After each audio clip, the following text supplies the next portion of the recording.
E aí, pessoal? Eu, depois de quase uma semana, venho aqui gravar um vídeo para conversar sobre algumas coisas, né? Eu tenho andado pensando bastante, eu não sei se eu estou pronto ainda para falar sobre o que eu acho que, né, sobre esse elefante branco que está aí na sala, mas, enfim, por um lado, eu acho que eu precisava desse tempo para refletir, para pensar, e para entender algumas coisas, e eu acho que sim, se faz necessário falar algumas coisas, comentar algumas coisas. Eu vou tentar fazer com que esse vídeo seja curto. Não posso prometer que será, né, mas eu vou. Eu pensei em fazer por tópicos e tal, mas aí eu meio que joguei o meu roteiro, que eu não cheguei nem a escrever, o roteiro que eu estava criando na minha mente, joguei fora e eu vou falar mesmo do meu coração, né? Todas as vezes, eu não foi muito fácil para mim chegar ao ponto de gravar esse vídeo, porque eu vou ter que tocar em alguns dos assuntos que eu estou evitando há 2 décadas, né? Desde que eu comecei minha carreira solo, né? Quase 2 décadas, ano que vem completa 20 anos do lançamento Poemas e Canções. Assuntos dos quais eu nunca toquei, né, publicamente. Eu sempre evitei, eu sempre fui do caminho do não confronto. Eu sou do caminho do não confronto, né? Quer dizer, sou não. Busco ser, especialmente nos meus posicionamentos públicos. Porque, claro, a minha personalidade, para quem me conhece, eu sou extremamente combativo. Eu tenho isso, tá no meu sangue, é uma coisa contra a qual eu luto de fato. E eu meio que vou ter que começar a dar um background, assim. Né? Como muitos de vocês sabem, eu estou, né, estudando, fazendo mestrado já há 3 anos, e os que já fizeram mestrado sabem que isso já está errado, porque é para fazer mestrado em 2 anos, eu já estou há 3 anos fazendo isso. Isso é ponto negativo para mim, né? Que eu não consegui terminar ainda. E uma das coisas que se discute muito na academia é que o conhecimento das universidades ele não chega para as pessoas. Né? E a primeira vez que eu vi isso, né, que é uma reclamação recorrente, tem gente na universidade que não se importa com isso, mas tem muita gente muito preocupada para que os debates, para que as discussões, para que as reflexões que acontecem no ambiente universitário, que eles ultrapassem as fronteiras da universidade e cheguem em outros lugares. Né? E eu lembro a primeira vez que eu pensei nisso, deu um ping, eu pensei assim, caramba, eu tenho um canal, pô, né? Recentemente a gente conseguiu o controle, né? Eu tenho o controle do meu canal. Antes a gente não tinha, era a gravadora que tinha, né? Para subir um vídeo era via Nova York, todos os inscritos, etc, etc. Eu falei, caramba, será que eu posso ser útil? Né? Será que o meu canal de alguma forma pode ser útil? E aqui já vem um detalhe que eu sei que vocês já me ouviram falar, mas talvez alguns de vocês não entendam a radicalidade do meu pensamento por detrás disso. Né? Eu não acho que o meu canal seja meu. Eu não acho que o meu tempo seja meu. Eu não acho que minha vida seja minha. Eu não acho que o meu talento seja meu. Eu não acho que nada meu seja meu. Né? É... inclusive, assim, um pequeno aviso, algumas das coisas que eu vou tocar aqui para você que não é adventista e me segue, talvez você não entenda plenamente alguns dos contextos de algumas das coisas que eu vou falar aqui, mas eu vou tentar te excluir o mínimo possível para que você, né, possa participar dessa reflexão. Né? Então, nada do que é meu é meu. E eu sei disso porque a Bíblia assim me diz. Todo o conceito por detrás do dízimo, a gente devolve o dízimo não porque o dízimo pertence ao Senhor. Tudo pertence ao Senhor. Tudo que eu tenho, tudo que eu sou é dele. Eu devolvo o dízimo para me lembrar de que nada é meu. E para o adventista é a mesma coisa com relação ao sábado. A gente guarda o sábado não porque o sábado é do Senhor. O sábado é do Senhor, tá? Já não quero que é problema. Mas porque tudo é do Senhor. Todos os dias da semana. A gente guarda o sábado só para a gente se lembrar que todo o tempo é de Deus, que tudo que nós temos, tudo que nós somos é dele. Então, assim, eu não olho para as minhas redes sociais e penso aquilo é meu. Não é meu. É dele. E precisa ser usado para ele. Agora, infelizmente tem um problema. Né? É dele, mas tem eu. E eu sou um problema. Por quê? Porque a minha compreensão dele é limitada. Então, eu só consigo postar nas minhas redes sociais aquilo que eu acho que vai ser útil para o reino de Deus. Porque eu não consigo eu não consigo deixar de ser eu. Eu sou um ser humano, falho, limitado. Eu tenho sérias limitações, né? Então, o filtro sou eu. Eu não queria ser, mas o filtro sou eu. Por quê? Porque quem controla as redes sou eu. Agora, a minha mentalidade, o meu pensamento, a minha ideia, né, a minha intenção é que seja dele e para a glória dele.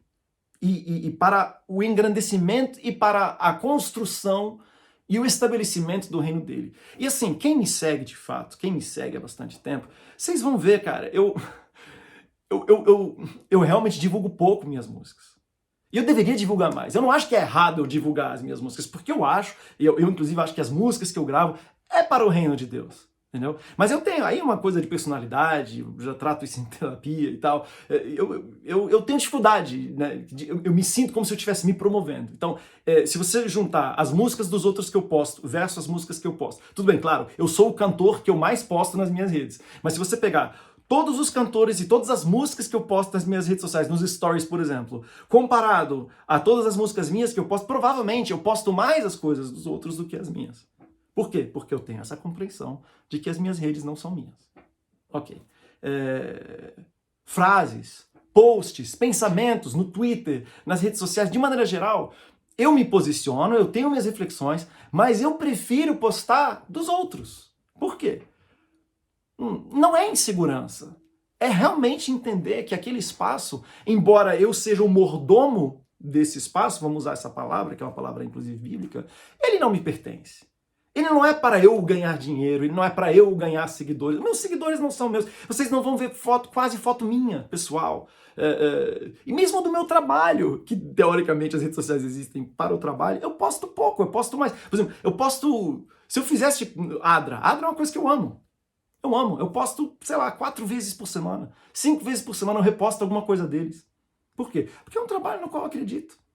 Outras iniciativas, né?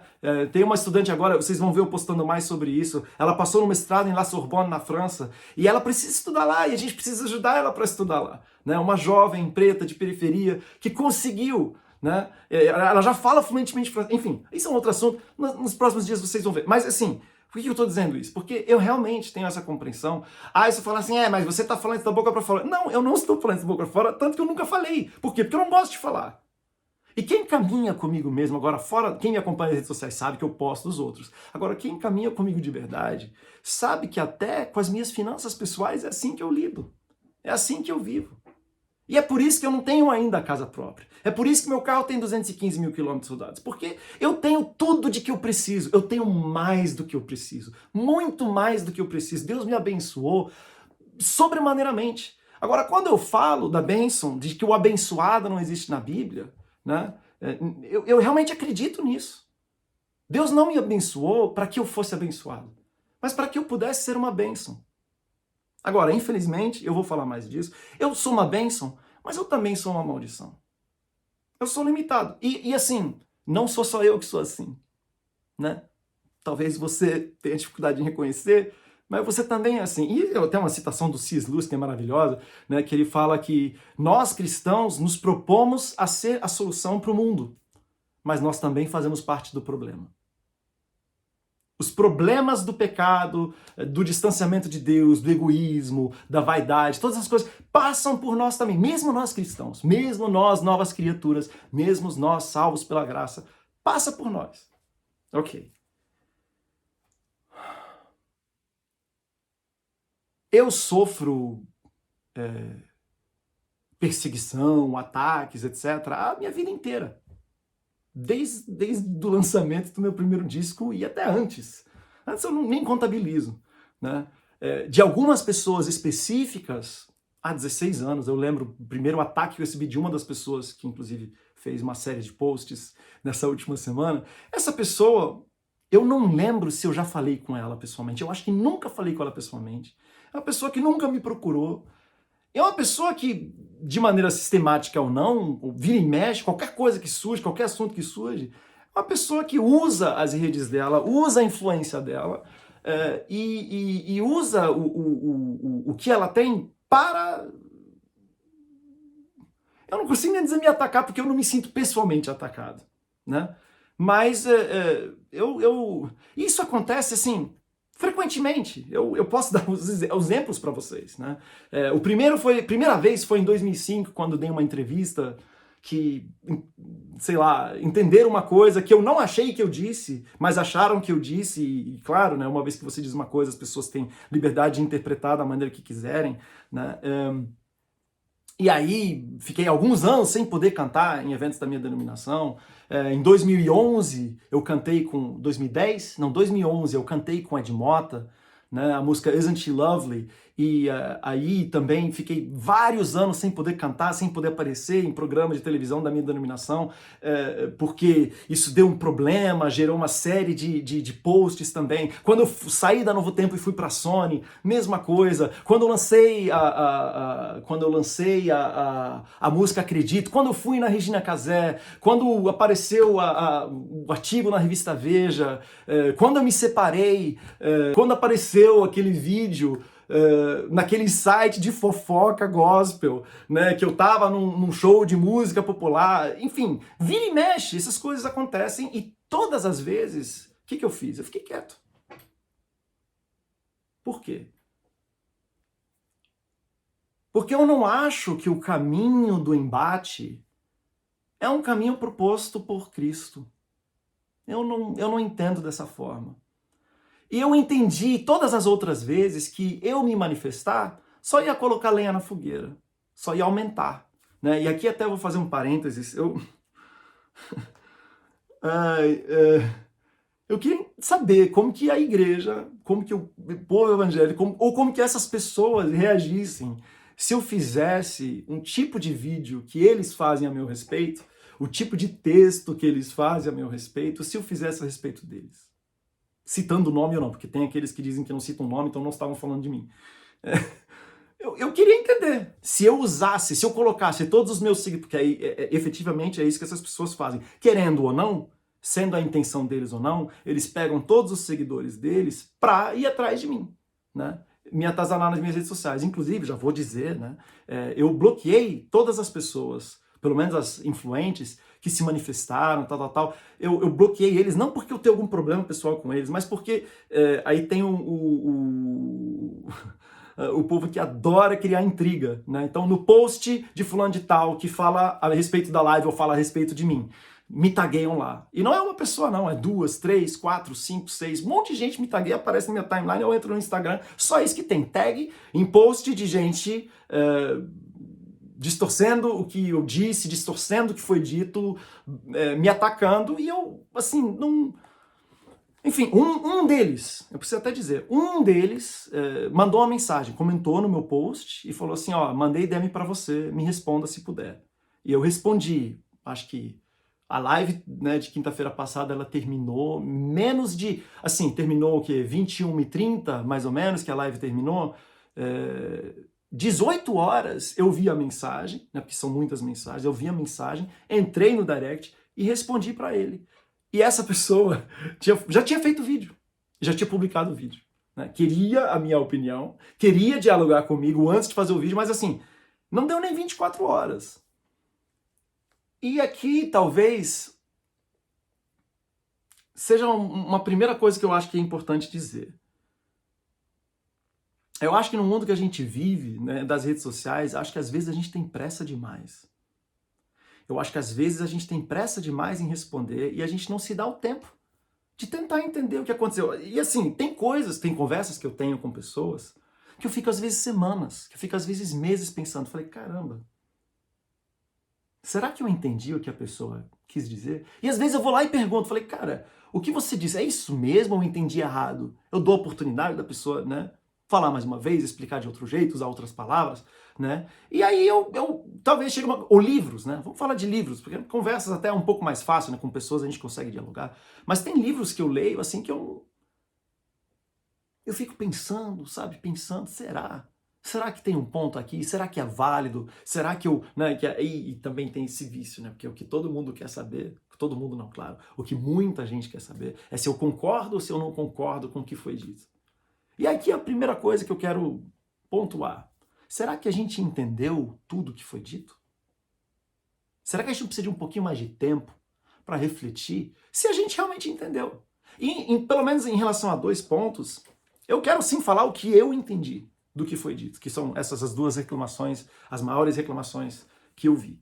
Né? E aí eu já quero entrar nisso. Né? A doutora Ivone, para quem, enfim, eu imagino que todos que estejam assistindo isso, né, se você caiu de paraquedas não sabe do que se trata, bom, então nem assista esse vídeo, que não é para você, que você não precisa assistir esse vídeo, e esse vídeo já tá com 15 minutos, né, eu tô mais ou menos 1/3 daquilo que eu queria dizer. Vou tentar acelerar, vou tentar resumir, mas enfim. Uma das palavras que incomodou é a palavra... Não, antes de entrar nos específicos, tá. Realmente o roteiro teria ajudado aqui, né? Eu não sou youtuber profissional, infelizmente. Talvez um dia eu me torne.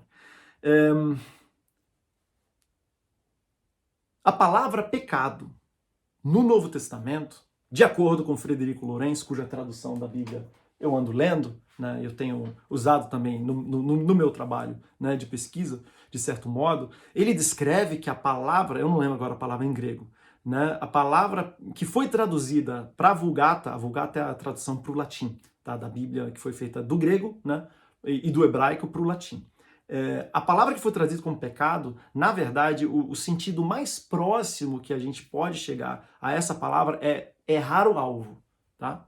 Você errar o alvo, você mirar numa coisa e você errar o alvo.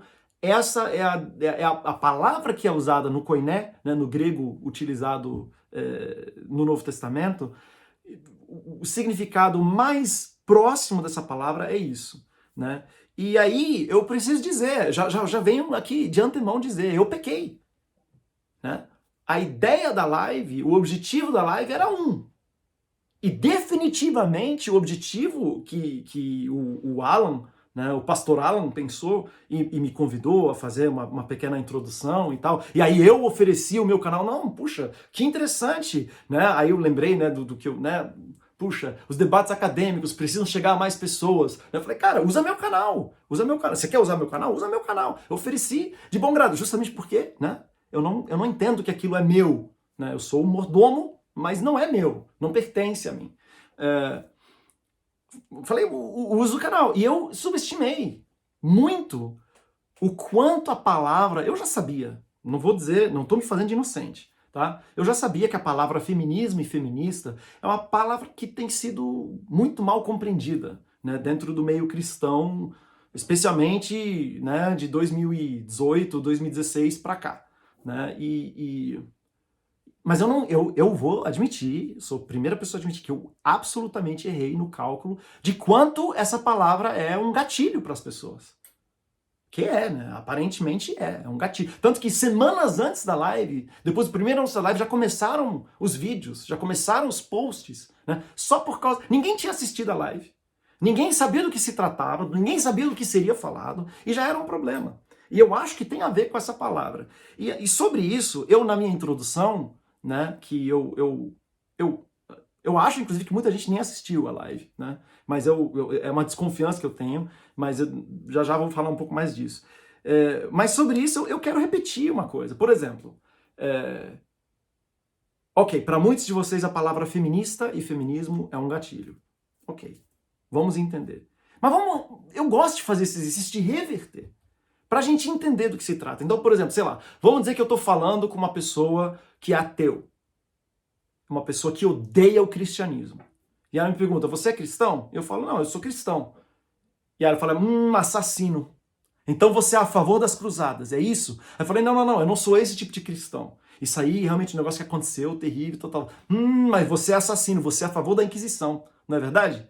Eu falei, não, eu não sou, é verdade, realmente a Inquisição, ela faz parte do cristianismo, infelizmente faz parte da história do cristianismo, foi um erro, tá totalmente...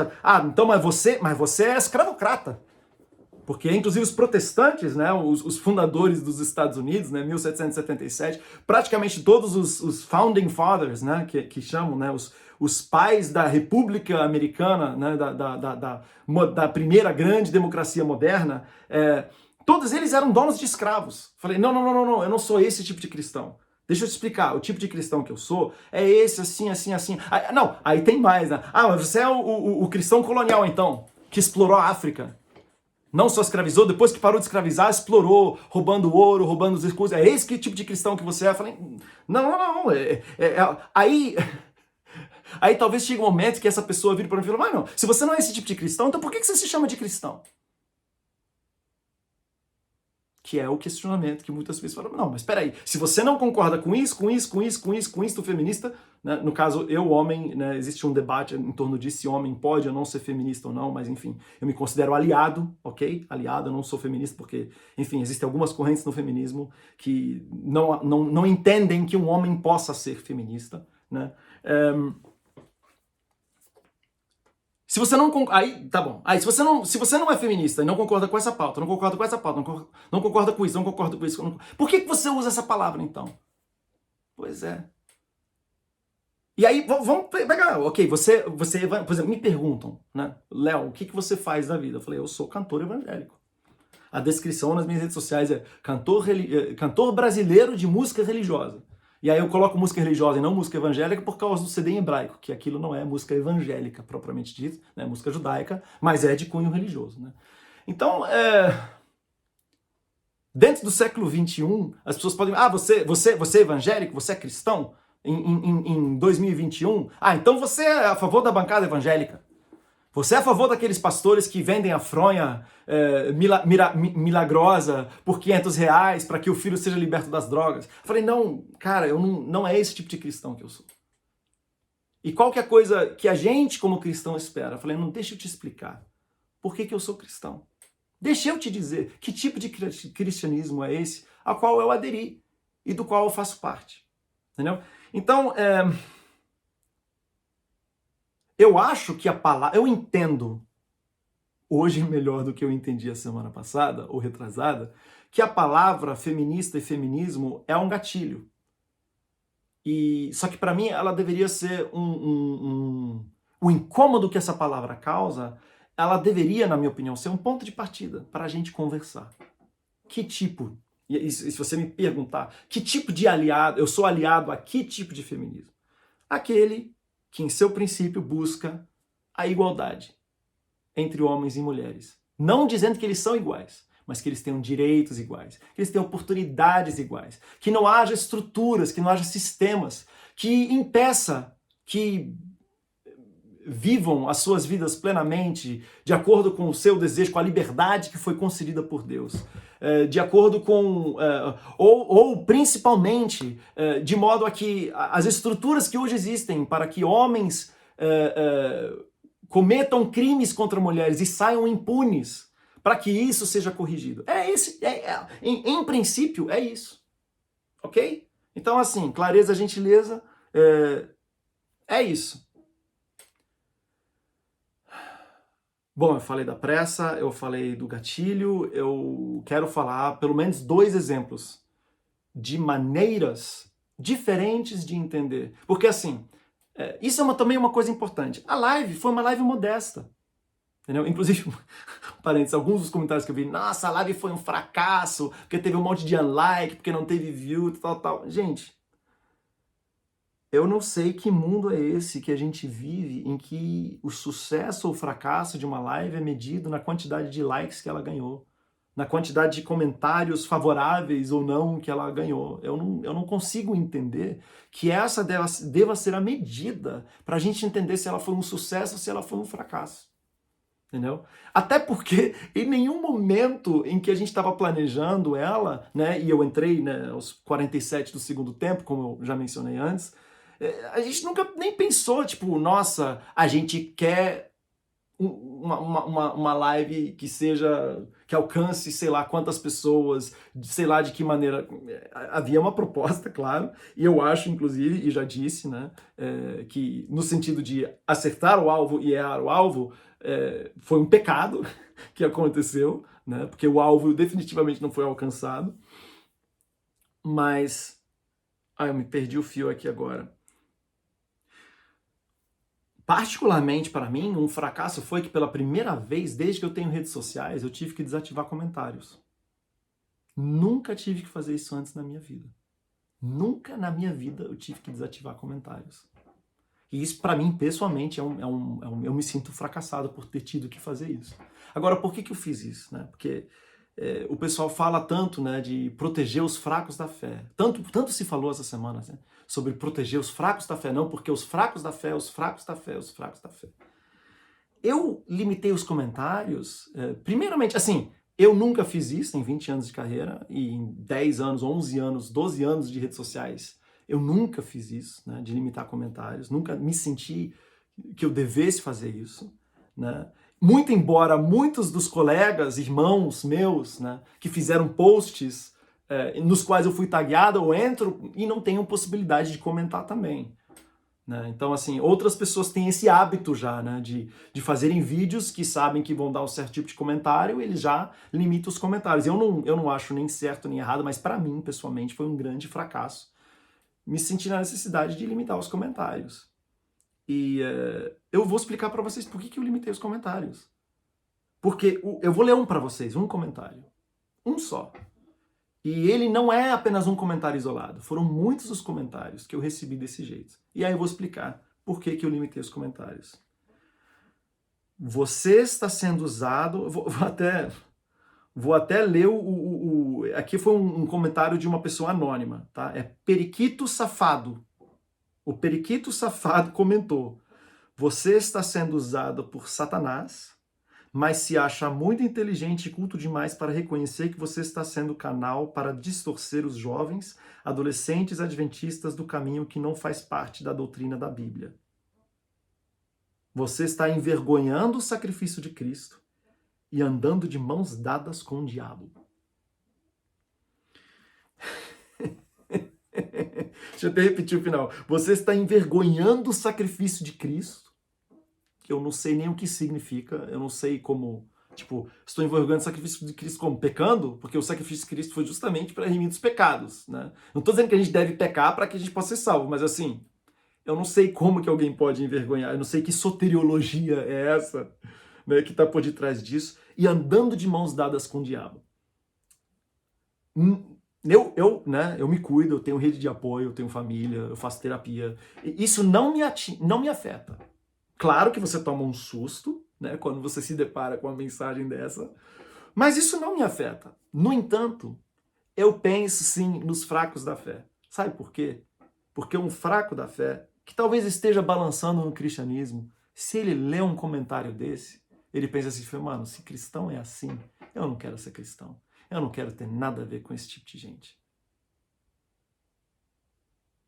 Os fracos na fé são os que leem esse tipo de comentário e decidem sair da igreja, decidem se desligar de qualquer relação.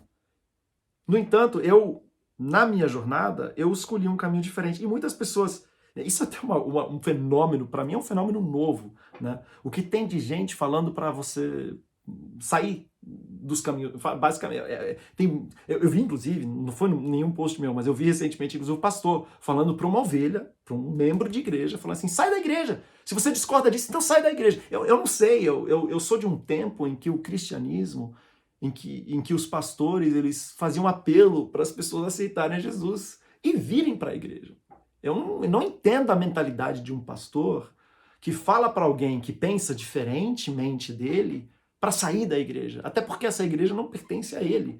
E nenhuma só pessoa é representante de nenhuma igreja. Né? Então, muitos comentários falando para, né, semelhantes a eles, falando para eu sair, falando para eu, sei lá, abandonar, para eu parar de me chamar de cristão, para eu parar de cantar música evangélica. Eu não entendo muito o raciocínio que está por detrás disso. Eu realmente, sinceramente, eu não entendo. Só que eu limitei os comentários para proteger as pessoas de lerem esse tipo de coisa. Porque ler esse tipo de coisa não faz bem. Entendeu? Ler esse tipo de coisa não faz bem. Tá bom. Bastante, já estamos aqui meia hora quase, né, falando, já estou aqui quase meia hora falando. Agora eu vou falar de duas coisas. E aí eu quero meio que encaminhar para o encerramento. Né? Uma das coisas que gerou muita dúvida, e dúvidas sinceras, de pessoas sinceras, que eu vi nos comentários, eu troquei ideia com alguns deles no Twitter, e, e também pessoas, familiares meus, 2 tias minhas mandaram mensagem para mim. Só que elas mandaram mensagem para mim assim: Léo, eu entendi corretamente? Eu entendi. Ela disse isso mesmo? E aí me perguntaram: você concorda? E eu não posso falar pela doutora Ivone, né? E eu não sou não me sinto academicamente preparado nem para discutir com ela, nem para debater com ela, nem de igual para igual, e muito menos de igual para igual, né? Até porque ela tem muito mais caminhada do que eu, né? Mas uma das coisas que eu posso falar da minha compreensão, do que eu entendi, tá? Fala da minha compreensão. Então ela falou do mito de origem. Pois bem, essa parte eu entendo que tenha dado um pouquinho de confusão. Mas a gente precisa entender, tem uma palavra meio difícil que eu só aprendi agora no mestrado, chama epistemologia. Epistemologia é o estudo do conhecimento, tá? É o estudo do conhecimento e existe uma palavra que a gente chama de epistema. Palavras diferentes, em contextos diferentes, significam coisas diferentes. Vou dar um exemplo bem besta aqui. Se um policial se refere a alguém como um elemento, fulano de tal, o elemento fulano de tal, horário tal, fez isso, isso, isso. Tem uma conotação. Agora, um químico, quando ele vai usar a palavra elemento, ele provavelmente esteja falando não de um suspeito, ou de um bandido, ou de um criminoso qualquer. Ele provavelmente está falando da tabela periódica. Olha só, a palavra elemento, ela significa né, um elemento como ferro, como ouro, entendeu? Só que assim, às vezes a comunicação, ela é um pouco complicada, por causa de palavras que têm significados diferentes em contextos diferentes. E esse tipo de confusão, eu entendo que possa ter ocorrido. Eu tenho mais dificuldade em aceitar que isso ocorra em quem se diz fazer parte da academia, tá? Em quem se diz estudioso, em quem tem mestrado ou doutorado na área de teologia, e aqui é até importante ressaltar que nem todos os vídeos foram como alguns foram. Teve algumas pessoas que falaram assim, olha, dentro dos pressupostos, tal, que rolou uma discordância acadêmica. Isso é perfeitamente natural e de se esperar, né? Mas sobre a palavra mito, dentro da ciência da religião, é importante que o público de maneira geral entender que não se estuda apenas o cristianismo. Então existem algumas convenções de alguns termos que são usados e eles são usados de forma respeitosa, entendeu? Não é porque o químico falou elemento que ele está detonando o ouro como um elemento inferior. Não tem, né? Talvez o policial fale elemento, né, no sentido de inferiorizar a pessoa a quem ele está se referindo. Mas o químico, quando ele usa essa palavra, ele não está emitindo juízo de valor nenhum a respeito disso. Então, por exemplo, vou dar um exemplo que talvez alguns de vocês conheçam, né? O Luiz Felipe Pondé, ele é até onde eu sei, o coordenador de pós-graduação do Departamento de Ciência da Religião da PUC São Paulo. E já assisti aulas dele lá. Ele é um ateu, confesso. E ele, inclusive, dá cursos, ministra cursos sobre Bíblia. E lá, a linguagem, dentro da área das ciências da religião, que tem também uma ligação com a antropologia, se trata das coisas que são, dentro das crenças, compreendidas como fato consumado, ressurreição de Cristo, criação do mundo em 7 dias literais, seja o que for, todas essas coisas que dentro de outros epistemas são entendidos como verdade, na ciência da religião vão tratar como a palavra que vai se usar é mito. Então, por exemplo, vamos estudar o mito de origem dos cananeus do século IV a.C. Bom, o mito de origem deles, a narrativa é assim, assim, assim, as características. Vamos estudar o mito de origem, porque todo mundo tem, tá? Todos os povos, todas as culturas têm o que se chama de mito de origem. Então, todos os grupos de seres humanos já fizeram essa pergunta, de onde nós vimos? Para onde a gente vai. Então, sei lá, o mito de origem das ilhas, do povo Rapa Nui, da Ilha de Páscoa, que fica ali no meio do Oceano Pacífico. O mito de origem deles é assim, assim, assim, o deus do fogo, tal. Então, é uma linguagem respeitosa em que se trata todas as religiões de maneira igual. Isso não tem nada a ver com fé. Isso não tem nada a ver com se crer ou não se crer, se isso é ou se isso não é verdade. É apenas um modo de dizer. Agora, eu não posso dizer que foi isso que a Ivone quis dizer. Só ela pode responder isso. Mas foi assim que eu entendi. no meu conhecimento, baseado nas leituras que eu tenho, baseado na convivência que eu tenho, eu entendi assim. Ela usou o termo mito e origem. E aí eu lembro que nessa hora da live eu até pensei assim, eu já estava offline, mas continuei assistindo, até pensei assim, putz, vai ter gente que não vai entender isso. Vai ter gente que talvez entenda isso errado. Do meu público, talvez tenha muita gente que vai ouvir a palavra mito, e essa palavra mito ela vai ser para usar de novo essa palavra, um gatilho para ela chegar a uma série de conclusões diferentes. Esse é um exemplo disso. Um outro exemplo de coisas que eu sei que foram entendidas de um jeito que não foi o jeito que eu entendi. Porque aqui eu não estou dizendo, é muito importante dizer, eu não estou falando que vocês entenderam tudo errado, vocês têm muita maldade. Tal. Não é isso que eu estou dizendo. Eu estou aqui apenas apresentando como foi que eu entendi o que foi dito. Porque é que detalhe, o que foi dito foi uma coisa só. Mas o jeito que alguns entendem e o jeito que outros entenderam foram coisas diferentes. E em parte, não é só isso, tá? Em parte, algumas das confusões que surgem é por causa disso. Um outro momento que eu vi até gente falando assim, Deus não é uma barata. Eu não entendi que ela disse isso. Eu juro, eu não tô aqui querendo me defender, não tô querendo aqui defender ela, até porque ela não precisa ser defendida por mim, entendeu? Eu tô aqui apenas apresentando para vocês que existem outras maneiras de entender as mesmas coisas. Tá, então vamos lá. Qual foi o contexto que ela disse isso? Ela disse, Deus não é pai. Eu falei, não, isso aí é heresia. Não, gente, calma. Olha, ela está dizendo, quer dizer, foi assim que eu entendi. Eu entendi da seguinte maneira. Eu não posso dizer qual foi a intenção dela. Eu teria que perguntar para ela. E não tenho acesso a ela, então não tem como eu fazer isso. Mas eu vou falar como eu entendi. Ela está falando, Deus não é pai. Aí ela falou em seguida, Deus não é masculino. Deus não é feminino. Deus não é. Quer dizer, não, peraí. Eu tô já até confundindo. Ela falou, Deus não é pai. Deus não é masculino. Deus é mistério. Olha só, o começo da frase está aqui. Tudo que ela vai dizer depois, a gente tem que entender como essa contraposição. E aqui a gente entra assim num detalhezinho do que é, quando a gente fala teologia feminista, é a teologia do ponto de vista da mulher. Porque eu falei isso na introdução, não sei quantos de vocês viram ou não, mas eu falei na introdução que todo conhecimento, todo saber tem um corpo, tem um lugar, tem um ponto de origem, tem um ponto de vista. Entendeu? E a proposta da live era que um outro ponto de vista pudesse ser ouvido. Entendeu? E aí, ela tá falando, ela estava falando que foi assim que eu entendi, tá? Repito, eu tô tomando muitos cuidados, porque, enfim, eu acho que esses cuidados são necessários, sim. Eu entendi que ela estava falando, falei, Deus não é masculino, Deus é mistério, que você pode encontrar, aí já sou eu dizendo, tá? Já sou eu traduzindo, é a minha tradução, que pode não ser isso que ela tenha quisto dizer, mas foi assim que eu entendi, por causa do meu background, por causa das minhas leituras. Eu entendi da seguinte maneira, todo ser humano foi criado à imagem e semelhança de Deus, amém? Ok? Gênesis 1, todo ser humano foi criado à imagem e semelhança de Deus, tá? O homem foi criado à imagem e semelhança de Deus, a mulher foi criada à imagem e semelhança de Deus, os homossexuais não perderam a imagem e semelhança de Deus. Também carregam em si a imagem e semelhança de Deus. O que foi isso que ela falou em seguida, que, né, quando eu vi também sabia que muitas pessoas não iam entender. Só que aí ela foi um passo além. E esse passo além talvez seja um pouco mais difícil. Porque aí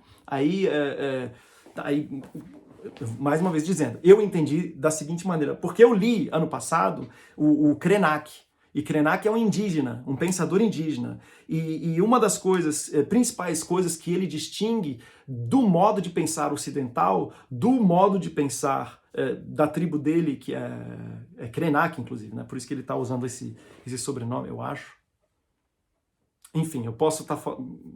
Com todo respeito, gente, eu posso ter esquecido agora, eu posso estar confundindo agora. Mas na nossa tradição ocidental, que não necessariamente é bíblica, mas que também está, de alguma forma, na Bíblia, eu já vou falar disso, mas principalmente na nossa concepção de Aristóteles, né, como Aristóteles define o homem. Né? Isso é um bom exemplo também de epistema. Né? O Aristóteles vai definir o que é o ser humano de um jeito. A Bíblia vai definir o que é o ser humano de outro jeito. Né? Outras culturas vão definir o que é o ser humano de um jeito diferente. dentro do mainstream ocidental, Aristóteles foi muito importante na constituição de como a gente compreende o ser humano. E a definição dele foi o animal que fala. Tá? O ser humano é o animal que fala. Né? Na Bíblia, o ser humano é o quê? A imagem e semelhança de Deus. Olha só que diferença. A palavra ser humano é a mesma coisa, mas vai ser compreendido a partir de pressupostos completamente diferentes. Só que o lance do Aristóteles acabou influenciando também um pouco o nosso jeito cristão de pensar e de lermos a Bíblia, que é a gente vai ler, por exemplo, em Gênesis 1, que o homem vai dominar, o homem, no caso, o ser humano, tá? É que em português, infelizmente, falta esse linguajar pra gente. Em alemão tem o Mensch. Mensch é masculino e feminino, tá? O ser humano, ele vai dominar sobre a terra. Ele vai ter domínio, tá? E aí a gente pensa domínio, temos que tomar muito cuidado, que o domínio, do jeito que essa palavra é utilizada ali, não é o domínio de exploração, de destruição da natureza, de extrair petróleo da terra, de subjugar os animais, de matar o que a gente quiser, de deflorestar as florestas para que tenha pasto, para que a gente possa comer carne. Não é esse tipo de domínio que a gente deve entender. O domínio do homem sobre a terra, o domínio do homem sobre os animais, é o domínio como imagem e semelhança de Deus. Como que Deus domina sobre o ser humano? Como que Deus domina sobre o ser humano?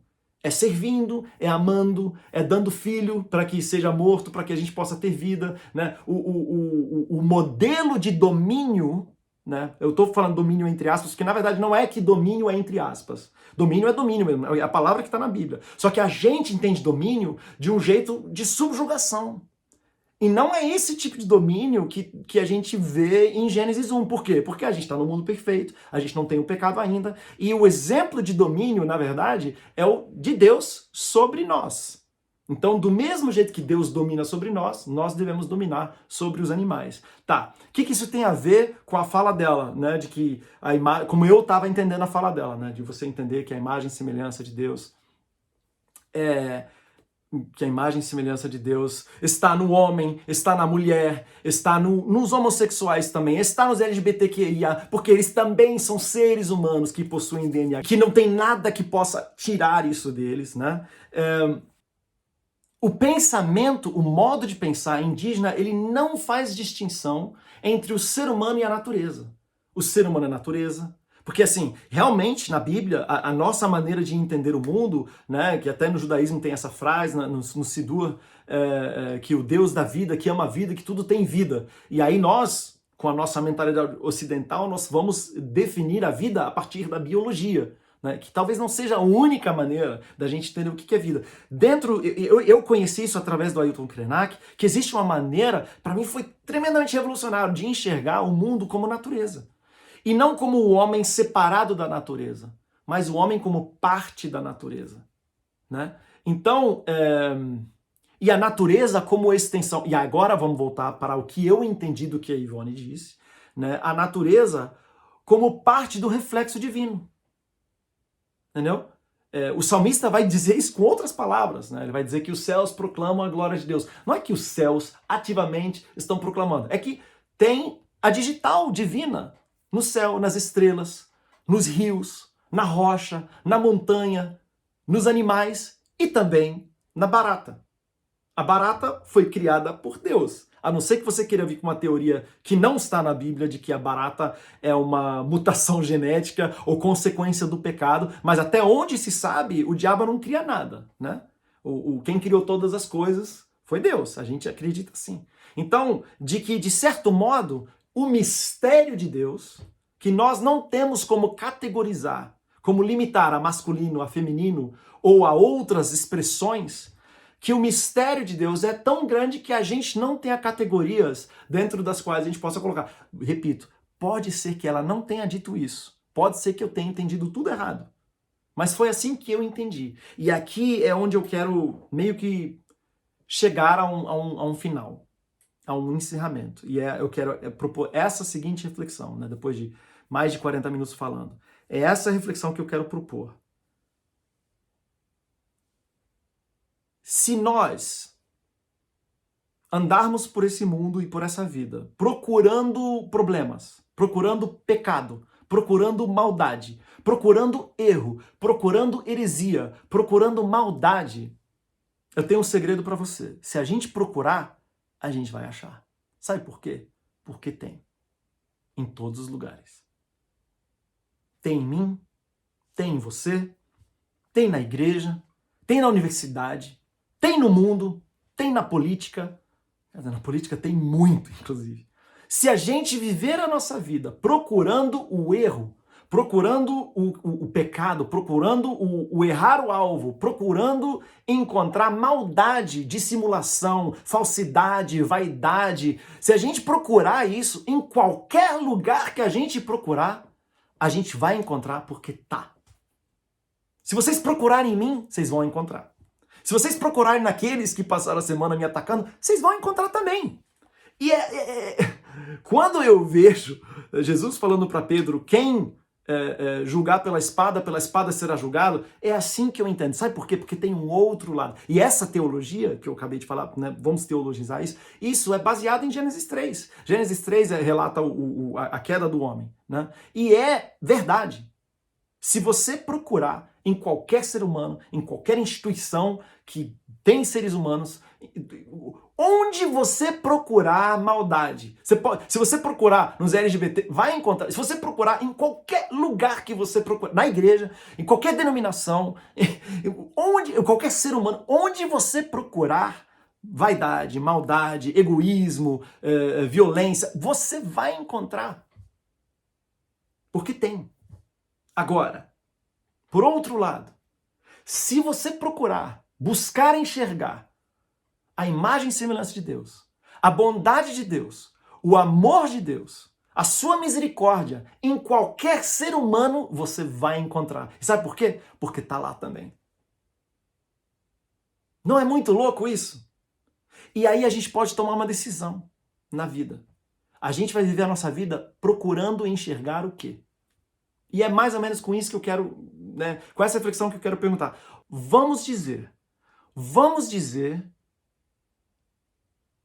que existem várias opções de interpretação de algo que uma pessoa fez ou diz. A minha proposta de vida é procurar interpretar com um pouco mais de generosidade. Eu acho que isso é bíblico. Eu acho que isso é cristão. Existem vários, eu acabei de dar 2 exemplos aqui, de maneiras diferentes de que você pode entender algumas das coisas que a doutora Ivone falou naquela live. Existem uma série de opções de como entender. E eu entendo que para entender algumas delas, precisa de algumas outras leituras. E eu entendo que foi um desafio grande. E eu entendo que não foi adequado. E eu sinto muito se isso causou toda essa confusão. Definitivamente não era isso. Não era isso que a gente queria. Nesse sentido, eu não posso falar também pelo pastor Alan, mas assim, nos objetivos que a gente tinha, a gente errou o alvo.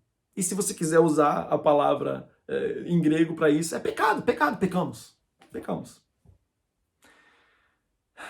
E aí eu chego na segunda parte. E talvez essa seja a parte mais importante. E quando há erro da outra parte? E quando a gente discorda da outra parte? Como é que nós devemos agir? Que tipo de atitude deve ser a nossa? Vamos dizer que você acha que eu errei. Vamos dizer que você acha que eu estou em pecado. Vamos dizer que você acha mesmo que eu seja uma ovelha perdida. Primeira coisa, se você acha que eu sou uma ovelha perdida, eu preciso te dizer que você tem razão. Eu fui e continuo sendo uma ovelha perdida. E Deus está me resgatando todos os dias. E eu procuro ser resgatado por Ele todos os dias. Agora, a mesma coisa que vale para mim, vale para você também. E vale para todas aquelas pessoas que fizeram posts e vídeos inflamados, indignados, falando a meu respeito. Elas também são ovelhas perdidas. Elas também carecem da graça de Deus. Elas também precisam ser resgatadas. Elas também precisam da renovação da mente delas. E essa situação que a gente vive enquanto cristãos. E a grande pergunta que Deus nos coloca é: como é que nós vamos lidar com isso? E eu quero fechar com isso. Quando foi que pensar diferentemente de mim transformou você em Satanás? Quando foi? Porque eu vi muita gente usando isso. Que a gente não pode dialogar com o diabo. Que a gente não pode dar ouvidos à serpente. Muita gente usou Gênesis 3. E é essa a pergunta que eu quero lançar. Quando foi na história do cristianismo? É esse, porque na história do cristianismo, aquele que pensa diferente de mim é Satanás. Esse é o cristianismo que gerou as cruzadas. Esse é o cristianismo da Inquisição. Esse é o cristianismo em que o outro é inferior a mim, em que o outro é o Satanás, em que o outro é animal, que gerou a escravidão. Esse é o cristianismo que abalizou a colonização. Esse é o cristianismo que permite e promove a exploração dos vulneráveis e dos fracos, através das políticas que hoje nós temos no Brasil. A esse cristianismo, eu não adiro. Esse cristianismo não é o cristianismo que eu enxergo na palavra de Deus. Temos o joio e o trigo. E quem vai fazer graças a Deus, quem vai tomar essa... E o joio e o trigo, vamos conviver juntos, até o fim. Até o fim nós vamos conviver juntos. Isso é verdade. Tem joio no meio do trigo? Tem. Talvez eu seja joio. Não sei. Oro para que eu não seja. Busco não ser. Talvez você seja joio. Ore para que você não seja. Agora, só quem sabe de fato quem é joio e quem é trigo é Deus. E só quem vai decidir isso lá no final. E não vai decidir isso agora. A sacudidura não é agora. Eu sei, tudo bem. Ai, nossa, eu me compliquei agora. Porque tem gente que acredita que a sacudidura está acontecendo agora. Ok, talvez esteja. Mas se está ou se não está, eu também não sei. Entendeu? Não sou eu que vou dizer. A grande pergunta que não quer calar e que eu quero jogar para vocês e para a qual eu não tenho uma resposta. Quando erramos, quando discordamos, quando pensamos de maneira diferente, como é que devemos lidar com isso? O que a Bíblia nos diz a respeito de lidarmos com isso? O que Cristo nos diz a respeito de lidarmos com isso? Algumas pessoas sugeriram também que eu devesse abrir espaço, né, no meu canal para que uma pessoa diferente do meu pensamento também se manifestasse a respeito do assunto. E aí, a primeira coisa que é engraçado dizer, foi isso que eu fiz. Uma pessoa que pensa diferente de mim foi que obteve espaço no meu canal para falar o que ela pensa, o que ela crê, o que ela imagina, tecer as reflexões. Foi exatamente isso que aconteceu. Ela pensa diferente de mim, eu penso diferente dela, e é justamente isso que eu quis proporcionar. Aí as pessoas, mas você tem que chamar alguém do outro lado. Eu falei, gente, primeiro, não existem só dois lados, existem muitos lados. Existem muitos, muito mais do que dois lados. Agora,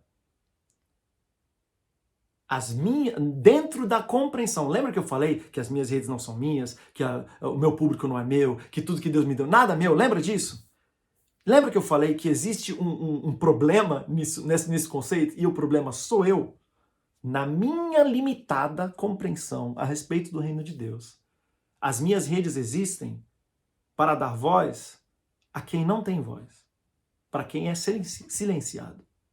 Então, assim, eu chamar uma pessoa antifeminista no meu canal ou no Instagram para dar uma palestra, para fazer o contraponto, o famoso contraponto, para mim não... Eu entendo quem pensa assim, mas para mim não faz sentido. Porque no meio cristão, no Brasil, esse é o mainstream. Tanto que a grande maioria das pessoas, inclusive que me seguem, pensam assim, que a reação foi do jeito que foi. Entende? Então, assim, eu não preciso dar voz isso que vocês ouvem todos os sábados ou domingos, ou em todos os lugares que vocês vão. Por que eu vou dar? Eu não preciso, porque esse tipo de pensamento, ele não precisa de visibilidade no Brasil hoje, na minha opinião. Né? E eu posso estar errado, né? Como eu falei, eu sou o problema, definitivamente. Então, assim, e eu quero dizer, né, que Deus me dê mais sabedoria de fazer isso melhor, mas eu quero cada vez mais usar as minhas redes sociais para que outras pessoas, claro, sempre na minha opinião, gente, é porque isso a limitação é essa, a limitação sou eu, para que, na medida da minha limitação, para que mais pessoas que eu, só tem como ser eu considerando, né, porque né, não tem como, para que outras vozes silenciadas também tenham voz. Eu vou fazer isso mais vezes. E eu espero que a gente aprenda com isso, com essa situação. Eu espero também ser mais sábio, né? Escolher melhor, talvez, não sei se escolher melhor, não, eu não gosto nem de dizer isso, mas assim, de calcular melhor, de entender melhor, né? Como abordar e tal. Com certeza eu errei, né? Né? Porque até, né? Teve muitos frutos ruins. Mas eu preciso também dizer isso, eu quero finalizar com isso. A live foi uma live pequena. A gente tinha 250 pessoas online, em média. Juntando o canal do Pastor Alan e o meu canal. Não foi uma live grande. Não teve grande repercussão. Tinha algumas pessoas assistiram. A gente não quis deixar os comentários da live para não distrair, né, principalmente a palestrante e as meninas, as mulheres que estavam fazendo as perguntas. A live foi uma live pequena. O volume que veio depois foi por causa dos posts das pessoas que se sentiram ofendidas e achavam que tinham que se posicionar. Eu não sou ninguém para dizer se essas pessoas deveriam ou não se posicionar. Mas uma coisa eu sei. A live foi uma live pequena. A repercussão que veio, ela veio depois dessas manifestações. Na minha modesta opinião, todas elas muito apressadas. E fica a reflexão, né? Porque, em parte, eu sei que assim, terminou a live, tinha, sei lá, 1.500 views, pouquíssima visualização, entendeu? Então, uma média de 250, foram 2h30 mais ou menos de live, né? O volume de pessoas que veio depois para assistir a live já veio condicionado. As pessoas já vieram condicionadas a entender que o que foi dito foi aquilo que as outras pessoas disseram que tinha sido dito. E isso é um negócio muito louco, né? Quando a gente é sugestionado a entender algo de uma maneira X, né? E eu dei 2 exemplos aqui de coisas que realmente eram difíceis, talvez, das pessoas que não fazem parte da academia, que não se propõem ao exercício de debate acadêmico, né? Onde existe realmente divergência de ideias e tá tudo bem.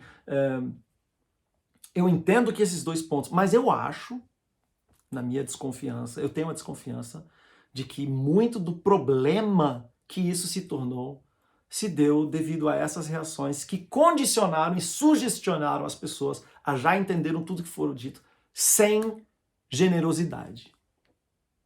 E eu acho que quando a gente fica ofendido com alguma coisa que acontece, eu acho que a gente pode sim, eu acho que eu posso pedir sim maturidade da gente como cristãos, da gente ouvir o que o outro diz com um pouquinho mais de generosidade.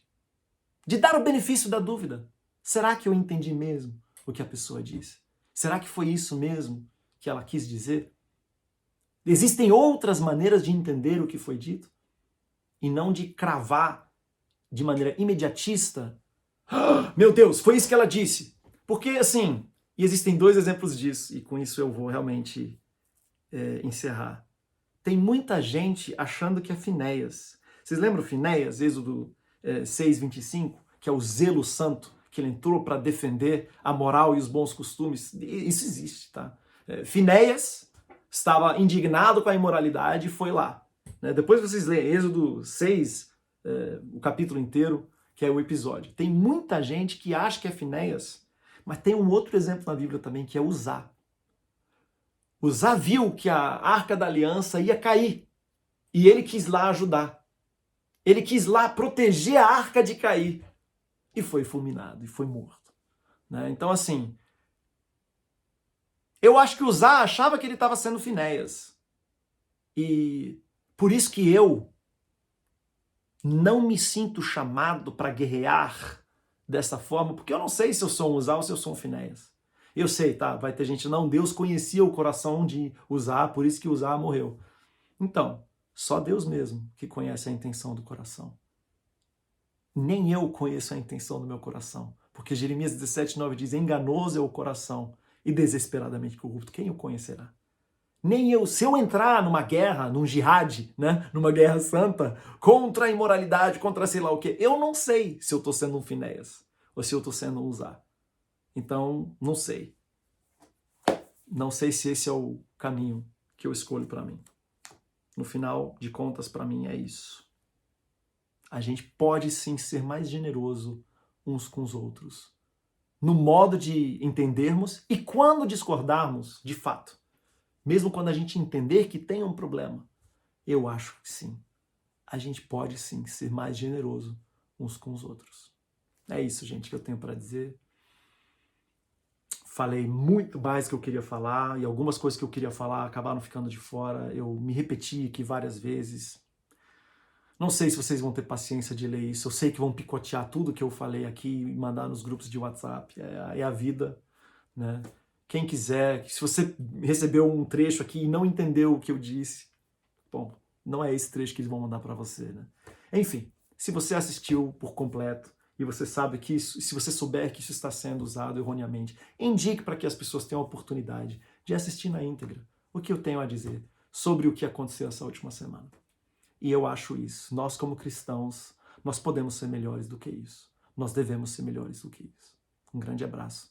Deus abençoe vocês.